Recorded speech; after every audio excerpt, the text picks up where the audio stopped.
diblomaasiyiin ka socda dalalka Turkiga iyo Sweden ayaa socdaal maalin qaatay ku yimi magaalada Hargeysa. sidaasi waxa geeska Afrika u xaqiijiyay la xogagaala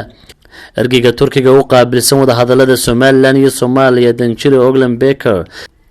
iyo ergeyga dawladda Sweden u qaabilsan geeska Afrika Danjire Urban Anderson ayaa socdaal ku yimi Arbacadii magaalada Hargeysa, waxaana sida ay warar xogagaal ay sheegayaan ay la kulmeen madaxweyne Biixi maalintii Khamiista.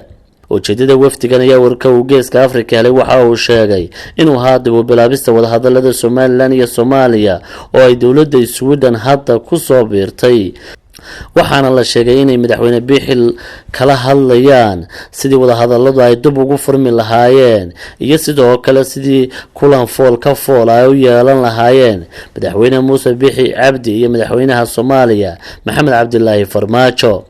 madaxweyne Biixi ayaa la sheegay inuu diblomaasiyiinta Turkiga iyo Sweden u sheegay inay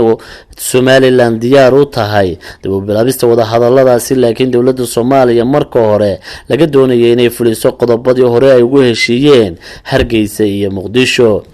diblomaasiyiintan ayaa la sheegay inay dib ugu noqdeen Sweden iyo Turkiga si ay dawladahooda dib ugu celiyaan aragtida madaxweyne Biixi